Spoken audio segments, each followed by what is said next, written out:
Wake that ass up. Early in the morning. The Breakfast Club. Morning, everybody. It's DJ Envy, Angela Yee, Charlamagne the Guy. We are the Breakfast Club. We got a special guest in the building. Yes, indeed. From Bone Thugz and Harmony. We have Bizzy Bone. Welcome, sir. What's good? What's good? Good to be here. Good to be here, finally. We were just having a conversation about Bone Thugz this morning because we were talking about all of these lists that everybody is making and how people come up with these lists, but it could be a regional thing. Right. And we were talking about Bone Thugz. What you were saying, you? I was saying in the Midwest, Bone Thugz and Harmony, people would say that was the best group of all time. But I was saying in New York growing up, like we had Wu-Tang, there's all these different groups, and how regionally when we were coming up, depending on where you live, you looked at things differently. Yeah, I can agree with that. I can agree with that. You know, personally, it's like when you're in a group, you can't really put yourself in no category of being number one on any kind of lyrical list, or you kind of neglecting your boys. So I think when they talking about that, I think they talking about just like really solo artists, to be honest with you, because nobody want to say Meth is better than the Riz or any of that, you know what I mean? Because it seemed conflicting. So it's going to always, you know, they ain't going to mention Bone in those kind of situations. And you guys have been out since 1994. Like, that's when the first album dropped. So we got to put that in perspective, too. That's what, almost 25 years ago. Yeah, about 26. And then Biggie put a lot of people on to Bone when he did the Bone and Biggie record. Because a lot of times people heard of him and they heard the songs. I'm not going to say that. But for a lot Bone was big before that. Yeah. They were. East Coast, though, they started accepting us. You know, East Coast, it used to be, I don't know how it is now, but was the hardest place to make it and do anything. East Coast protect hip-hop with an iron sword. Back in the day, yeah. Yeah, like, and still to this day, it's just like how Cardi and they get behind their artists despite what's going on down south. Once New York is a monster within itself. Once the whole city behind you, cannot lose, man. Just energy alone, you just can't lose. Do y'all remember getting that call from Biggie? I was saying that. How was hooking up with Big? Huh? Tell us about that call when Big called him, reached out. Oh, yeah. Well, I think Big was like, he thought we loved Pac so much that we didn't, like, that we wasn't going to be on his vibe. Like, yo, we're going to take a side. Yeah, because everybody was taking sides. Right. You know what I mean? Crazy part about it is we in the studio with the people from the south side of the dude that actually did it. And they kept telling us, they was like, dude, the dude is in the hood drinking Hennessy right now. Y'all don't need to bring guns in the studio or none of that and be all self-conscious. It ain't no conspiracy. The dude is getting drunk right now. He's doing what you're doing. You smoking weed, you drinking, same thing he doing. Dude? I believe it was Orlando. The gentleman was talking about. Rest in peace to Big man, one of Eazy's security, because, you know, Eazy was from Southside as well. So, you know, they stuck around after Eazy died and, you know, just kept an eye on us and stuff, make sure we was all right or whatnot. BG and everybody else, you know, Nutty Block and all the rest of them. So, Was there backlash from doing that song after that, where people like, you know, that's not cool that you did a song with Biggie at that time? Nah, nobody was nitpicking back then. You know, as before social media really took place and clout chasing and screaming at the camera all fast and getting views and all that other stuff, you know. So it was before. No, everybody gave us love and respected us for kind of bringing it together, because after they died, it was like a calmness over hip-hop. It was just like they got they, what do they call it? They flowers? No, they call it something else, Charlamagne. They call it, you know, that conspiracy bullshit. They blood, or they got their ounce of blood or something like that. You know how the sayings they got. Right, like it was a sacrifice. Yeah, something like that. Shit. Yeah. They got they feel, because everybody was just feeling real bad about it. Like, it was just like, what a shame. You know, they was young, like 24 and 25. It was just babies. They was kids. I remember that studio session. How was that studio session though? Because we see there's one picture of y'all all in the studio. How was that studio? Talk us through that studio session. It was dope. When you first heard Big's rhyme rapping like you guys. It was dope. When we first heard him, it was when the track had started. But like the studio session, like I've been working on my rap, this particular verse for a long time. And I went in there and I just dropped it in one take. And Diddy was just looking at me like, I'm gonna fuck with him later. And I just left the studio after that. They're going to take that out of context on social media. Why? Because of Diddy. Trust me. Oh, man, no. I did the song Angels with Dirty Faces with him. And, yeah, you know, I was with him through the J-Lo days and all of that other stuff. And Stevie J and all of that. So, you know, Diddy and me, we cool. You know, Now- What about the Pac record? Because that Pac record came out after Pac died, if I'm not mistaken. yeah, Right? yeah, we got in the studio with That was him. a gunshot record. Pow, Yeah, right, yeah, we had to clear that with his mom too, and really let her know, because you know she was a stickler on it. But yeah, it was pretty much the same vibe. You know, I went in there with the Diddy record and Biggie. We put our shit down. He was showing us love, and Biggie went and did his thing. And with Pac, I was in the studio with him. Pretty much the same thing. He taught me work ethic though, like he taught me work ethic. What he taught me, I brought into the Biggie song. Like, get in there and get out quick. You know. But yeah, man, it was all memorable. You really didn't know what was gonna happen, but I told him I felt something bad. I said, "Hey, yo, if you ever need somewhere to hide, I got you." You said that the Pac? Yes, I did. Wow. Yeah, I just felt like something was gonna happen to him. You know Was it what I'm because of saying? all of the shit he was stirring up, or? Yes, his energy was. He had that energy about him. When he walked into a room, it's like it's gonna be some gunfire. Like, he was very, very animated and energetic and young too. He's smart.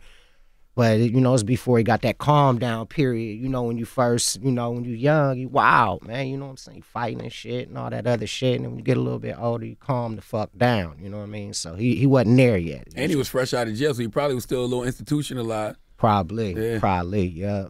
Good dude, both of them. Great dudes, man. The Mount Rushmores. I call them the Mount Rushmores of hip-hop.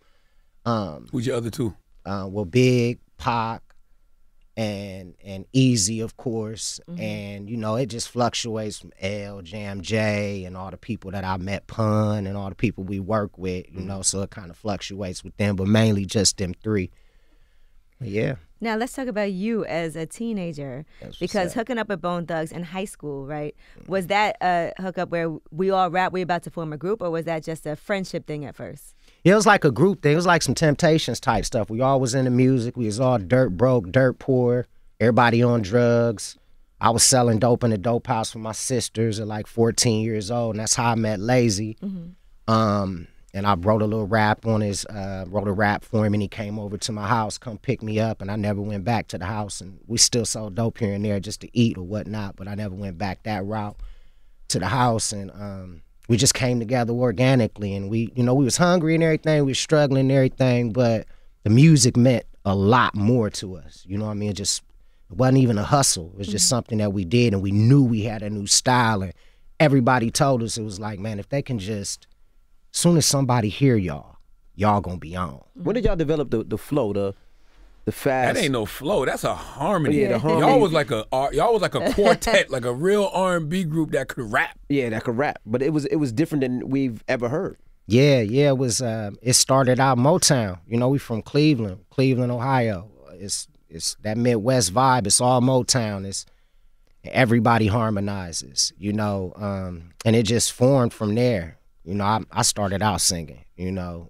before rap even came into existence. You know, I was singing first. So, and I believe a couple of my other boys was as well. And it just took off, you know what I mean? Like, I like to say it happened organically, but I know, you know, the universe put everything together perfectly. Even meeting those other three, like it wasn't one of y'all that was doing that one style, and you was like, oh, that's dope. Let's all do that. Well, Lazy started it off, but he started it off a little different. He came in, said me hype them up and strike them up and give it a what they like. Man, letting them know they both got the flow, and he was using that, and then Crazy Bone went to jail. And he heard one line from Big Daddy Kane, and while he was in jail for shooting Wishbone. While he was in jail For shooting Wishbone. We'll get to that in a minute. it was an accident. It was an accident. I'm sorry. What line was it that he heard from Kane? I forgot. I don't know which one it was, but he heard one line, and he said he felt like, why don't I take this one line and make it a whole rap? And that's back when everybody was iggity everything. Everybody Because was of Das Effects. everybody was iggity, Das and they Effects. didn't know how to. Yeah, they didn't know how to bring together the elements to just keep saying real words. Don't use iggity. Just keep saying real words. Don't say iggity. Whatever you do. So, and you know, sometimes artists get lazy and they just want that chime instead of them words or whatnot. But yeah, and then it just Crazy brought it to the table. He's like, we all need to do this. We all need to do this. We was already harmonizing, and it just came together. And yeah, man. And who shot Wishbone? Cray. Why? Because we was out robbing people, and they got in the car. Like Wishbone came over crazy, like I'm finna go to jail. He did something, he was finna go to jail about something. I don't know what the hell he did. Came in crazy, we about to go to jail. And first we robbed, first dude we robbed, hit him with the 12 gauge. And the next guy that we robbed, we didn't have no more bullets. We had like 1 or 2 bullets in the gauge. We had a bag of bullets in the car, so we was excited because we had robbed somebody with a bag of 12 gauge shot, bucks. And me and Lay, we was about to rob this house up from Lay mom because they was fucking with Lay mom. So we was gonna go in there. We heard they had Uzis and shit up there or whatnot. So we was gonna go rob their house and shit. So we was just waiting on Wish and Cray. And we driving, we had 2 stolen cars. So we driving, me and Lay driving and shit. And they just drove past fast in the van. At that time, that's when he had shot him. Shot him clean shot because he kept loading the shit up. Kept loading it up. It was only 6 that could fit in that motherfucker. So, and then he had his finger on the goddamn trigger. So he shot Wish clean through his leg. Damn. Right, clean shot and shit. And that's how it happened. We found out the next day. But it was an accident. Oh, it was totally an accident. Yeah. It was totally an accident. They the best of friends now. You can't see one without seeing the other. I wonder if they can laugh about that now. Yeah, they boys. Remember you shot me. Yeah, you shot me. Hell yeah. So you took him to the hospital. When he went to the hospital, they arrested him at the hospital. No, yeah, that's exactly what happened. Yeah, that's exactly what Because you happened. just got to throw him out. But like, yo, Yeah, because he kept telling him, throw the gun out, Ant, throw the gun out. And Ant was just crazy. He was just like, he thought he killed him because it was so much blood. Oh. You know what I mean? You know, they was still looking out for each other, you know, all the way there. They drove the stolen car to the hospital. they drove the stolen car. Hell yeah. And then the guy dropped charges. Crazy, he was a pastor, preacher pastor. And he just dropped the charges once he Wow. found out what happened to us. He was like, or happened to them. It's like, I ain't gonna press charges on these boys. Crazy went to jail though. Anyway, so. What's your relationship like with the group now? Because I know back in '03 there was a statement that you wasn't a part of the group, but then I think y'all reconciled. Like, what's the I was relationship? beefing with Ruthless Records, and they was cool with it. They was cool with the label, and I just wasn't cool with the label, you know. And that's where we kind of started separating. Business came into play. You know, I was still young. I was still like, fuck that. We need our masters. Fuck her. Fuck this place. Let's shoot this bitch up. We got goons. Everybody, let's kill these motherfuckers and let's get our shit. You know what I'm saying? And they're just looking at me like, B, man, what the fuck are you talking about, my nigga? You know, this is our dream. You know what I'm saying? Like, fuck them masters. You know what I'm saying? Fuck them points. Fuck them percentages.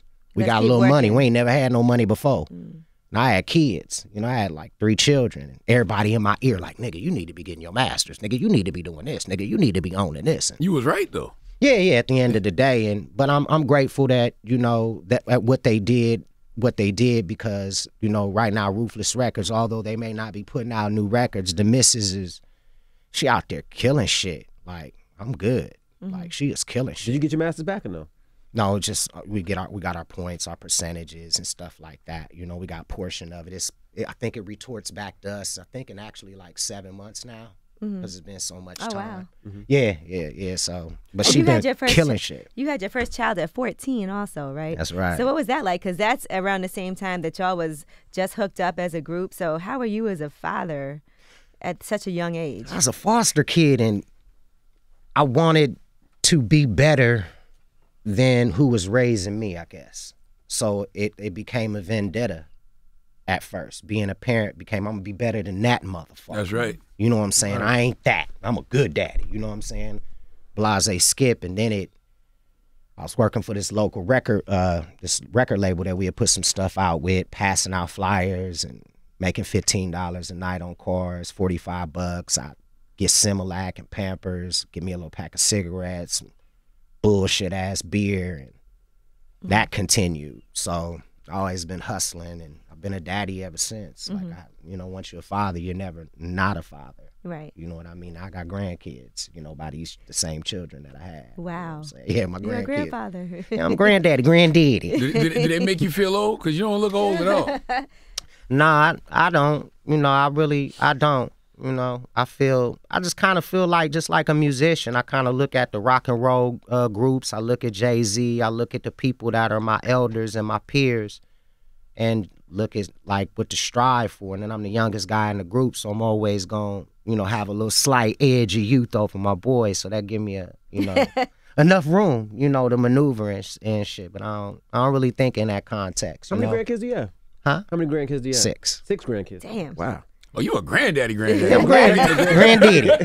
How many That's my kids do you granddaddy. have? Let me see. Non-biological. Can I count them? 16. 16 kids? Yeah. Wow.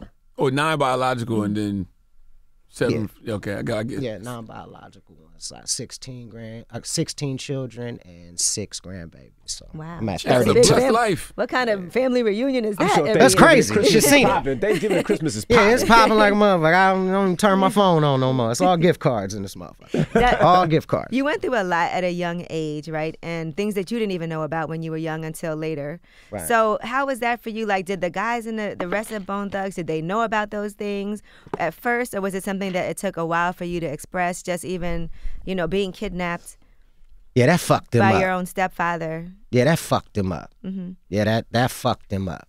Like, they actually thought I was, like, clout chasing and shit.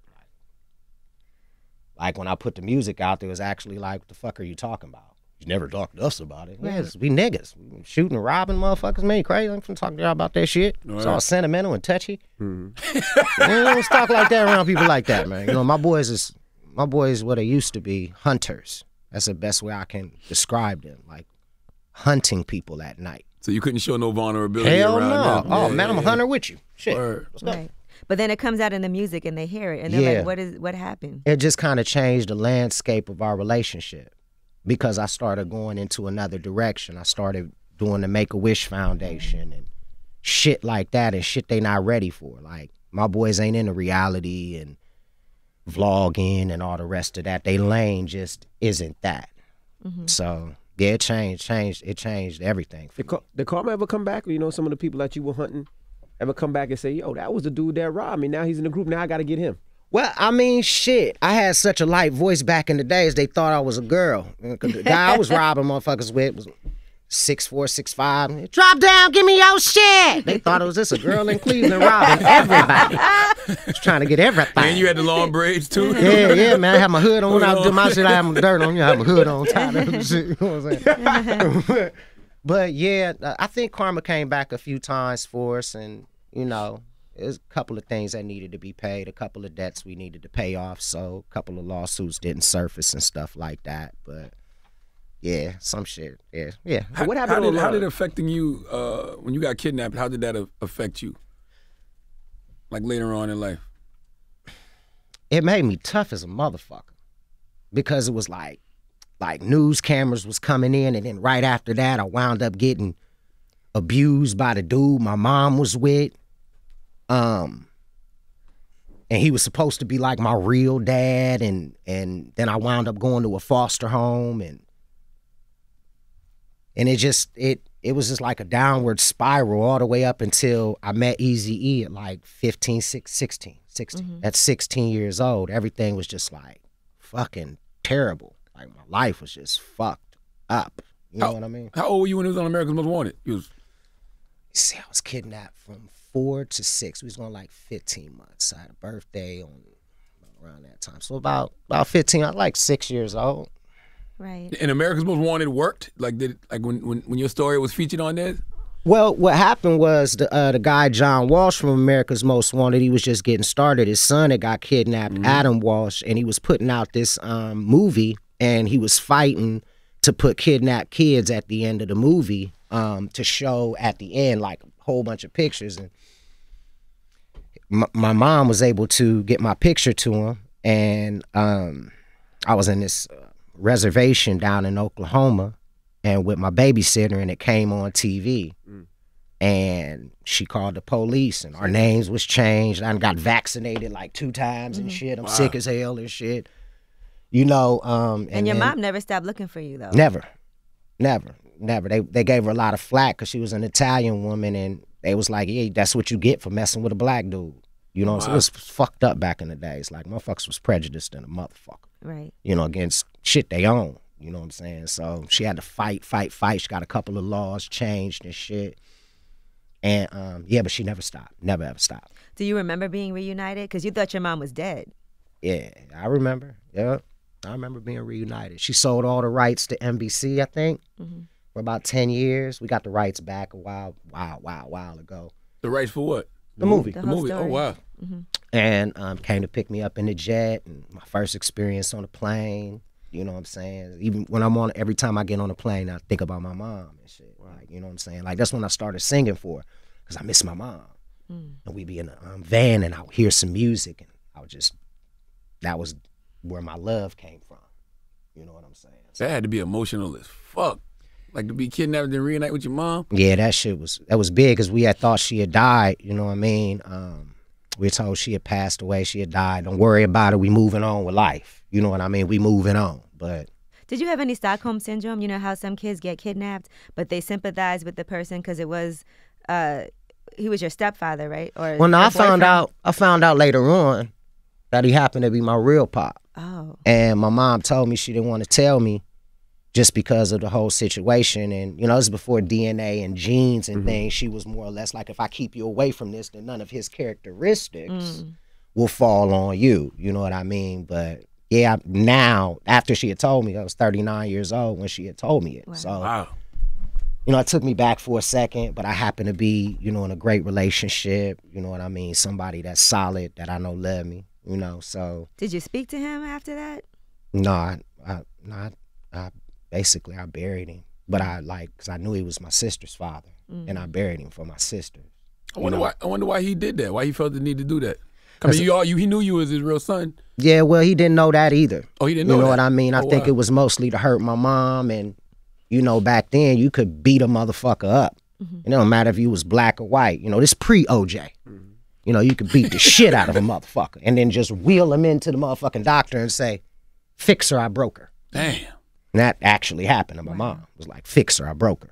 You know what I mean? And you know, my mom, she got a lot of mouth. You know what I mean? She like the female Tupac. She is not gonna shut up. And you said before OJ, so after OJ, that's when they shut all that shit down. Oh, you already know, after OJ, that's when this shit really hit the fan. Like, I Yeah. noticed that shit. It's the first call. I don't give a fuck if you did anything or not. You're going to jail, motherfucker.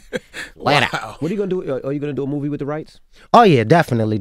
I finished writing it. I had a meeting with Heartbeat Productions with the president up there, Mr. Chang. And he told me like a year and a half ago, he said, well, Mr. Hart isn't going to be doing anything as far as drama. He said he's focused on comedy right now. So I just been biding my time because I really want to work with somebody that can get my vision. Oh, and, yeah. And, you know. Absolutely, it's a story. You know, yeah, I want, what's that guy's name? Don Lemon to play Brian Gumble. I want Mila Kunis to play my mom. You know what I'm saying? What So, up, Don? You got it Yeah. already. Why don't you ready write a to book go. yeah, I got first? well, Because when you that's always a good starting point to a movie. Well, I wanted to write the screenplay because people kept knocking on my door about the Bone movie, and my guys just ain't really, that ain't where they at right now. They like, we still creating it, and I knew that was a story to tell, so it kind of came out in the script first, Charlamagne, and you know, I think it'll manifest and evolve into About that. 20 people about to hit you up right after this. if you Oh, like. hell yeah, I'm ready. It's a great thing. Now, let me ask you this. You think it's a different day and age now as far as expressing your emotion as an artist and as a man? Because back then, it was hard for you to discuss things, right? To even talk about your whole kidnapped. You've discussed how you were actually molested, too, as a child by a man. And I feel like today, people are more open about those things. You think it was harder back then to discuss than it is now, and people are more sympathetic? You need a little bit more courage. You need more courage back then. Now everything is so feminized that it isn't a big deal. And that could be a good thing or a bad thing. It just depends on how you look at it. You know, it's a more of a lighter side, not only to hip hop, but society in general. Everything ain't taboo. You know what I'm saying? You got the LGBTQ community and they got their own gang. You know what I mean? So whatever you come out with that has anything to do with that particular issue, You'll have support. oh, hell yeah. Because I remember you went at Wendy Williams at one point. Oh, yeah, she was tripping. What she This do? before she became Oprah Part 2. What did she say? What did she do? She was like, oh, man, you up here, you on cocaine? I'm like, baby, I don't do no goddamn cocaine. What are you talking about? I'm on probation right now. And then she was like, well, did your father, and what did he stick his fingers in your butt? And I was listening, looking down like, what the fuck is wrong with this motherfucker? But I played it cool, you know, and kept my composure, stayed classy with it. What year was this? And she apologized on air right after. She was like, I feel so bad. That's because I ain't act like no asshole when I was up there. I know how to conduct myself. You know like she was trying to get a reaction to have a moment. I guess, you know, I don't know what she was on. Maybe she was having a bad day. Maybe old boy was cheating on her. That's what I'm saying. She might have been on cocaine depending on what year it was. I don't know, but it's good to see where she at and what she evolved to. I'm a dude, you know, so take a punch, you know what I mean? So, yeah, I'm good. And what happened with 21 Savage and the Migos? You were upset. Oh, here we Skipping go. over a lot of good stuff, man. Let me tell you something, man. Like, we're not digging into a lot of. He said we should be digging in on these motherfuckers. Yeah, there's a lot of stuff. No, well, shit. He said he was gonna fuck my homeboy's wife, and then Offset said throw your M's up, and talking about money and shit, and then he said y'all should be kissing our feet. He put them legends, nigga, we the only ones talking to y'all. He said, and then I was just like, all right, man, fuck this shit. I'm finna say something. How did this all start? Because it seemed like you were addressing them, but you weren't trying to be condescending at first. You think things got taken I addressed it on like Facebook and, you know, made a big ha about it, came at Big Boy. He's my guy. You know what I'm saying? And it kind of got taken out of context, but you know, I kept trying to keep it classy, and then I guess old boy went on Big Boy, and then Big Boy, you know, feeding that goddamn dragon. He said, so do you still think you're the best group ever? And then he said, and then Lazy, he woke up on one and said, y'all niggas need to shut the fuck up. And But then that's when it the popped. way they supposed to feel, though, right? Hell yeah. I mean, hell yeah. Definitely. Yes, there's no slight to them guys. You know what I'm saying? Lay's kids done took pictures with him. I done took pictures with him, and it's all one alma mater. Everything. Man, That squashed it out and everything. Oh, yeah. You know, 21 Savage apologized a little lay behind closed doors. I said what I said, and we moving on, man. Let's keep it pushing. But you talk about it on this new album, Carbon Hell Monoxide. yeah, I wasn't gonna You just addressed it a erase few those times. songs. Shit, that was some LL Cool J shit.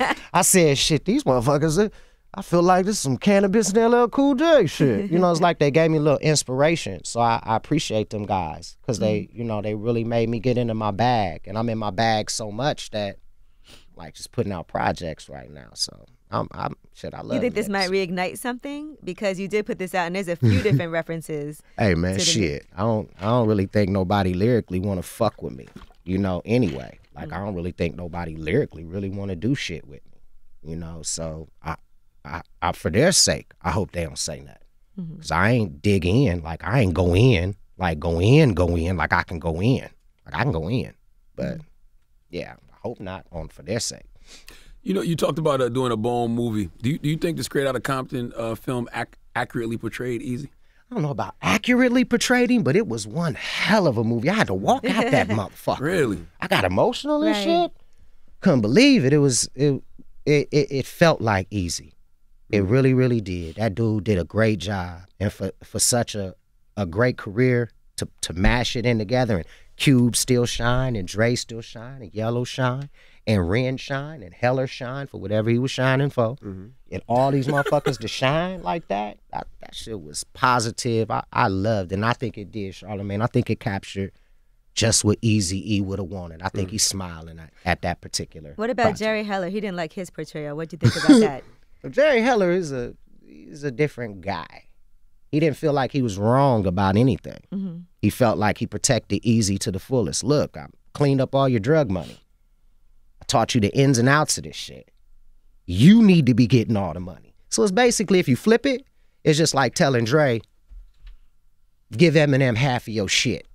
Or telling Cube, give Mac 10 half of your shit.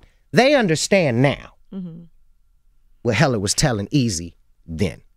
You dig what I'm saying? 'Cause it was all Eazy-E money. But they was more on some, man, we niggas, we homies. You know what I'm saying? I want my shit. But it was business. Man, it was business like a motherfucker. What was your You know what I relationship? didn't understand? I didn't understand in the movie when Eazy went broke. And I was like, Man, that was but some bullshit. I said he had MC Ren, he had y'all. I'm like, how was Eazy broke? His money probably was a little funny, but that was some bullshit. I think they was trying to cram in when he had a bad time in the wrong timeline. I think it happened, but they put that motherfucker in the wrong place just because they had to fit everything in that motherfucker. And how did you meet Eazy-E? How did the group meet Eazy-E? How did he sign y'all? We never got to that. Oh, he took one-way bus tickets to L.A. We walked to Tone Loke's house. He couldn't really do nothing for us. You know, he didn't have Y'all the know Tone Loc, juice. y'all just Tone knocked up Loc? his crib. Somebody told us he lived over here. So Y'all all just went to his house. all four of us walked over to Tone Loc's How house, long- knocked on his door. He opened the door I like, know what he you was niggas like, want? How long Everybody after got- Wild Thing was that? Oh, it was a minute. It was a minute. But he was still making money. I think he had just done the Ace Ventura thing, Okay. I think. Because, like, that came out around 94 or some shit Right. like that. And Y'all just pulled up at his crib. What's just up? pulled up, walked up to his crib, walking through enemy hoods and shit. We looked so goddamn crazy. We got on the Michigan Jets, Chicago Bulls. We looked like every gang in that motherfucker. Okay. Yeah, you know, so when we walked up, we did music from the Art of War. From our third release. Mm-hmm. And he was just like, y'all boys are dope. Ain't nothing I can do. I can't do anything. So then we got a link up with Eazy-E, and he called us on our phone. I said, Cray, this is him. Say your shit. And so Cray said his shit. He was like, I want to hear you rap too, man. So I said my little shit. He was like, all right, I'm going to give y'all a call, and I'm coming to pick y'all up. Like, cool. And then the people we was staying with locked their phone in the room. You know how the devil is. He gonna, nah, y'all ain't finna do shit. You know what I'm saying? And she left the whole day. Phone ringing in the room. I wanted to kick that motherfucking door in. But we all in L.A. It's like 9 of us in that motherfucker. And she feeding us and shit. Right. You know, she on her mama shit. She on her mama bear shit. But you're not Holy going shit. in the bedroom where that phone is. That They door is finna locked. lead the fold type vibe, I guess, you know, in retrospect. And then on the box, you guys remember the box? Yeah. Yeah, hell Okay, yeah, so talking about the book. We the were box. just talking about the box, how Hells you yeah. could pay for videos. Eazy-E appeared when like 10 minutes after she came home. We was mad as shit. Couldn't say anything. So Eazy-E appeared on the box, performing in Cleveland. Eazy-E. All the greatest hits at Levert's. Rustled up enough money to get back to Cleveland, get the bus tickets, and rest is history. We got to the back. We was like, we the guys you was da-da-da-da-da-da. And then Lazy got to say his shit. And he said the one I was saying, we hyping them up and striking them up. We giving them what they like. I'm letting them know, da-da-da-da-da-da-da-da, whatever. And he was like, yeah, y'all come back here. And man, we scared to fly. So he sent us back on the bus. 3 more days back. To the West Coast? Hell yeah, and it was on. You're not still scared to Question. fly now, right? Huh? You're not still scared to fly Oh, now? no. It ain't my most favorite thing in the He just world to flew to do, New York. but yeah, it ain't my most favorite thing in the world to do, but shit, got to do it. What do you think about all the conspiracy theories surrounding Eazy-E's death? Like, you know, I remember there was a thing about, he was, they stuck him with a needle and all kind of stuff. Remember, in Straight Outta Compton, it seemed like when they had jumped him, that it seemed like they was implying something like that too when he had got jumped. Because it was just, you know, that dark ass music and shit. And then I like what my guy Kid Frost said. He said he used to go to an acupuncturist and it could have came from there because nobody, none of the, pardon my SWAT, well, I don't have to say bitches. None of the women that he fucked, I shouldn't have said fuck. Yeah. But none of the women that he was with, ain't nobody got shit. Everybody chilling, kids clean, Right. board of health. Healthy as a motherfucker. So, yeah, I don't think Heller did anything. I don't think nobody that Heller was messing with did anything or any of that. I just think that would defeat the purpose. And then Suge said something, I think it was, I don't know if it was on Jimmy Kimmel. He said something to the effect of, you know, we stick you with the needle now. That's that Eazy-E shit or something. And like man, that. Sugar's a scary dude. So I'm not surprised. I'm not surprised at nothing that guy says. Did y'all have any run-ins with him? No, I had a run-in with Death Row back when it first jumped off. I was with my homeboys from the Black Hole of Watts, and it was some little kiddie shit, but everybody became friends after, like, Pac passed, and, like, Snoop when he was leaving and he was going over to Master P. It was like everybody just started becoming friends and shit, like, because we all in the same neighborhood. We all running around with the same kind of cliques and sets, and it's all Crips, only Crips and Bloods, and you know, the Mexican gangs out in that motherfucker. Them the only things that's out in L.A. So once you know, like, a serious set, and they like, you fuck with my niggas, it's gonna be war up in this bitch. Everybody chills what we call the fuck out. Was it always the plan for everyone to go solo from the beginning? Yeah, Lazy was solo first. Like, when we did our first local shit, Lazy had his own Lazy Bone production. Lazy Bone appears courtesy of the Productions, and then Flesh went solo first, really, and he hit big with Russell. You know what I'm saying? Russell put like $2 million in his pocket. Like, I was like, God damn, Russell, you rock. And then after that, we all just did our own solo things together. like signed together up under the same kind of tag. What was it? God damn it. Relativity. They ain't around no more. They Koch Records now, I think. So I saw you pondering on social media whether or not you should try to sign a major label deal or stay independent. Yeah, I think I'm thinking independent. Just depends on the situation and what they talking about. I'm gonna take the meeting. Like, I ain't gonna look at them like they ain't shit. I'm here in New York. I might as well get as much business as I can. I'm probably gonna stay independent because it's a lot better. I could do what I want when I want.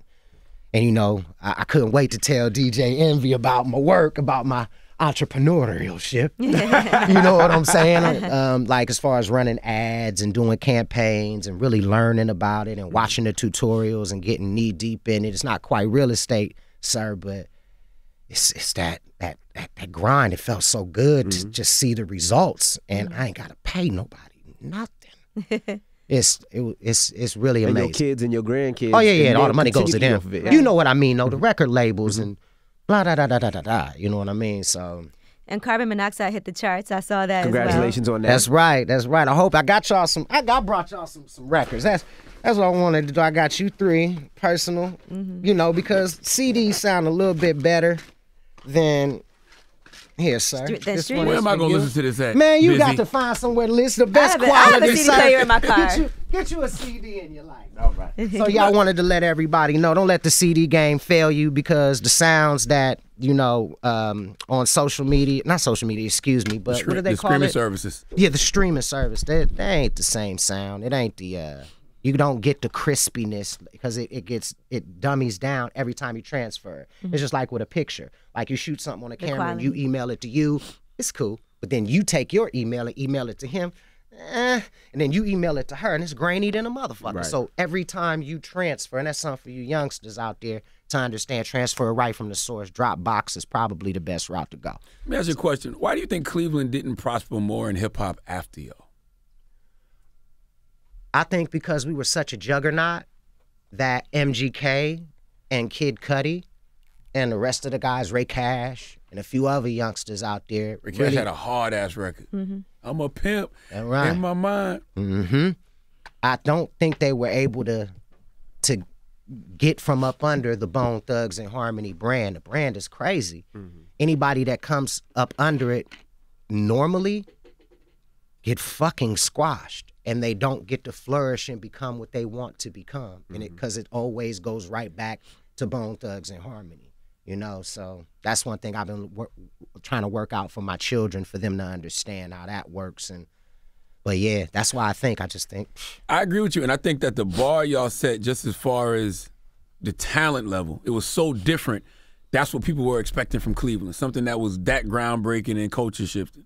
Yeah, I think so as well. Plus the style and bringing Easy to the neighborhood and just fully representing it, I think. Yeah, and then now we got the Rock and Roll Hall of Fame out there. Then LeBron was a whole nother enigma. Sure, yeah. So it's like, man, fuck that music shit. It's LeBron. You know what I mean? You got the Browns and the Cleveland Indians. So I think when you add all that shit up, man, it's hard to breathe out in that motherfucker. It's very hard to breathe. When you talk about your trauma that you experienced in your childhood, does it make you feel free? Is that like therapeutic for you? Oh yeah, definitely. It helps me a lot because a lot of people come past me and say, you know, I appreciate it. I really appreciate you coming out and saying what you're saying. I feel better. I don't feel so self-conscious about what the fuck I went through. So yeah, it really does help. Plus the everybody else that's really going through some shit in their life. You know what I'm saying? So when people was calling Bizzy crazy because he was drinking so much and wilding, was it because you was trying to like suppress that trauma? I think, as I look back, I think that I think it had a lot to do with it. You know, just trying to shake those voices and shake those demons off and just plow forward, and being able to bury it in a bottle of alcohol was always an easier thing to do. You got to man up, though, when you get a little older and your liver and your body start talking to you like, okay, you had your fun. You want to die or you want to do this shit? Word. Did And the I'm police sure really the come to music your is door therapeutic. when you came out with the gun? Did they really come to your door? Hell yeah. They were on live like, be careful, you can't have that Damn shotgun. neighbors is some fucking snitches, man. God damn. So your neighbor seen Your neighbor you was alive. 6'9"? The goddamn neighbors are snitching like a motherfucker, man. But I mean, it worked out for the best. And I was just tripping. I was tipsy and shit. My my father-in-law, he gave me this brand new Winchester, like worth $3,000-$4,000 and all kind of guns and shit. So I was just feeling myself. And You lucky you alive. yeah. After that. Yeah, well, you know, I got bae. When she told me that shit, I started, like, for some reason, I started throwing the guns. I'm like, this shit legal as fuck. You know, you from the neighborhood, man, anytime the police come around, we running. throwing the guns out We the window. running. We are throwing the guns. We throwing everything. The weed, that's legal. Everything legal. I'm throwing everything out. But, yeah, shit was one of them days. I want to go back to when you were talking about Ruthless. Would the label, would you have had those same problems if Easy was alive? Because it would have been the same contract, right? I think we would have. I think that I seen some real shifty shit, but I'm not gonna shit on my mans because he not here. But yeah, to make a long story short, I think it would have been some shit. Mm-hmm. Yeah. Would you have been upset? Because you know, like once again, it's just business. Yeah, I mean, I didn't. Well, see, I was in a different place because I was too young to sign anyway. Mm-hmm. So I was kind of okay and free, but what I was seeing was like what my boys had gotten themselves into. Mm-hmm. Like, oh shit. And then it kind of, he died so fast, I couldn't really say shit. And then, you know, Tamika came into the picture, and that's when everything hit the fan. Right. Did it make it hard for labels to sign you because they were like, he's not showing up for shows and they don't really understand why? Yeah, He's not yeah. reliable. He's kicked out of the group. Then he's back in the group. Right. It made it very, very difficult, you know, and I think that, you know, it could have been ways to avoid it, but when you're young and you're being told what to say to the media and you want to, you know, kind of keep your boys safe. You know, there's a lot of shit I could say, but that's family business. You know what I'm saying? You don't want to air nothing out and fuck up your boy's brand or fuck up what people feel about your crew. So you got to be like, you got to just take that shit. You know what I'm saying? Would you tell it in a movie? Huh? Would you tell the real story ever in a movie? Hell yeah, yes. Hell yeah. But of course, you know, I want to protect the integrity of the brand as well. Mm-hmm. So some things, because we're such of a family, I'm going to guard my boys and shit. Like, I don't give a fuck. I love you anyway. You know, so some shit I ain't going to. Well, Carbon Monoxide is out right now. Yes, sir. And they could pick it up on all streaming services or purchase it at a store. Well, they could purchase it on www.iambuzzybone.com because I'm doing everything independent right now. Okay. So yeah, definitely, and it's doing really, really well, really, really well. I got my son on there, YBL Sinatra. I got my niece on there, Ajane, and my boy Blaze. Big shout out to Blaze. Wait a minute. Big shout out to Blaze. Nothing but love, and it's a great record from the beginning to the end. Can we ask you? Can I ask you one favor? A lot of kids might not know who Bizzy Bone is and the style and some of the stuff that you guys have done. Do you have a 16 for them right now where they can understand what Bizzy Bone is? Yeah, it might not be 16. Well, go. I mean, whatever you need to do. I bet he beguiled them eyes, realized digging in the vigor with my niggas in the middle with my newborn style, the foul sinning beginning. In venom, would he enter the mental, the ghetto, religion, belligerent vision? We back from prison, but don't nobody feeling but the millions around the globe. And the mission was money was gold, but he was nutty with money because he was out of the gully with nothing but ugly souls. Bloody with gutsy trust, no one will touch me. What, wasn't it rough enough? Gun up in lust, but I just corrupt. I don't even erupt. Creep on the come up, what up? Trapped in a rapture, the trumpets pumping, tell him it's something. Snatcher, we out in the pasture, tattered like cattle, and medallions, diamonds, and the gallows, ghetto-ish bastards. Faster than the average asses in the shadows out in the battlefield. How the hell do you breathe? Goodness gracious! Gotta pick your Amazing. places. Did Big have to punch himself in, or he did it? He punched himself. He had to I punch don't know. himself. You Oh, know, he wasn't in the studio? Diddy is a master, Okay. so I think I just think he Chef Boyardee that shit. Like, I think he put it together. I don't know if he just ripped it, because Big was really, really talented. For a big dude, he could carry a verse, so.